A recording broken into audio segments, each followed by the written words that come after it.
Hello there, beautiful people. Welcome back to the channel. Hope you guys are all having a good start to the new year. I'll just take you a few minutes to talk to you guys about, I'm not sure if I can call it a movement. Maybe that would be a bit premature, but I'll just refer to it as a movement just for simplicity. I don't know if you guys are familiar with this thing called World Hijab Day. It's something that has been really pushed and promoted by liberals all over the West. I guess it's something that they do to appease the multicultural gods or something. So anywho, World Hijab Day has been pushed by a lot of liberal outlets, by a lot of universities. Apparently it is something that people do to show solidarity for Muslim women or something like that. Well, you know who really finds something like that offensive? Well, Muslim women. It seems like something that people on the left, at least the progressive demographics, don't want to consider, is that Muslim women don't necessarily look at hijab as a tool for empowerment, especially women who are trapped in Muslim countries. So that's a bit of a cognitive dissonance that the progressive demographic tend to employ. Anywho, before going any further into this, I would really ask you guys, if you guys are on Twitter, to follow Yasmin Mohamed.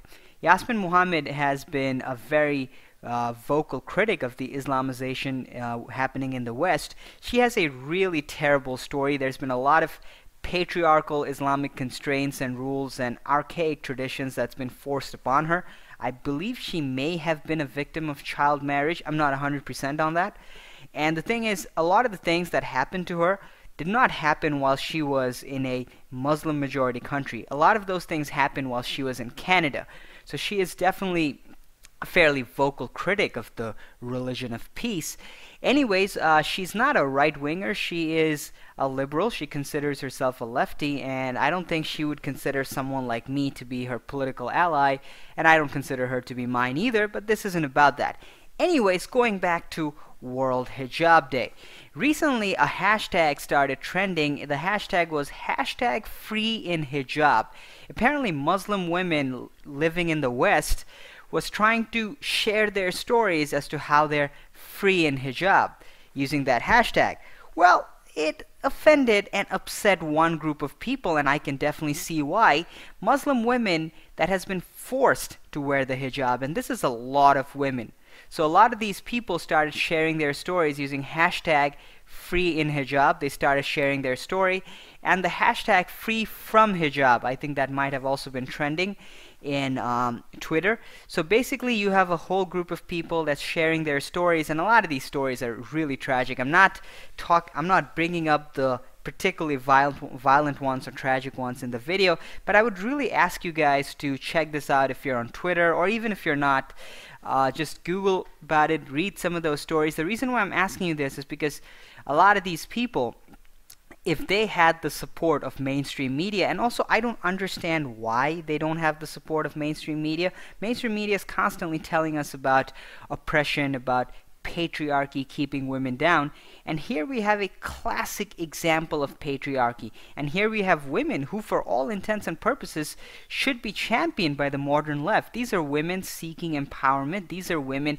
fighting a patriarchal school of thought, but for whatever reason they get swept under the rug because their narrative is just counterintuitive to the whole multicultural, all cultures, all traditions, all religions are peaceful, and that bullshit.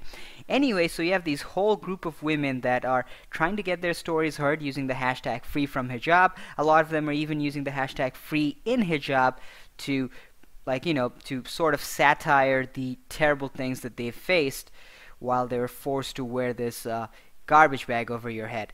And I would really ask you guys to check this out. A lot of the times people tell us these stories of oppression and patriarchy in the West, and we discount it because a lot of it seems, I don't know, these words seem to be trivialized by some real social justice warriors. But the fact is, there is a real raging element of patriarchy that is thriving along many different pockets of the West.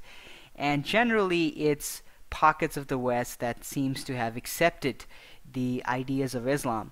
And these women are trying to get their stories heard, and I think a lot of us would benefit and learn if we take a look at this. So if you guys get the time, if you're in Twitter, check out the hashtag free from hijab. Check out Yasmin Mohamed, her Twitter profile talks about a lot of these stories. And also check out the hashtag free from hijab if you have the time. Thank you guys so much. I'll talk to you guys soon.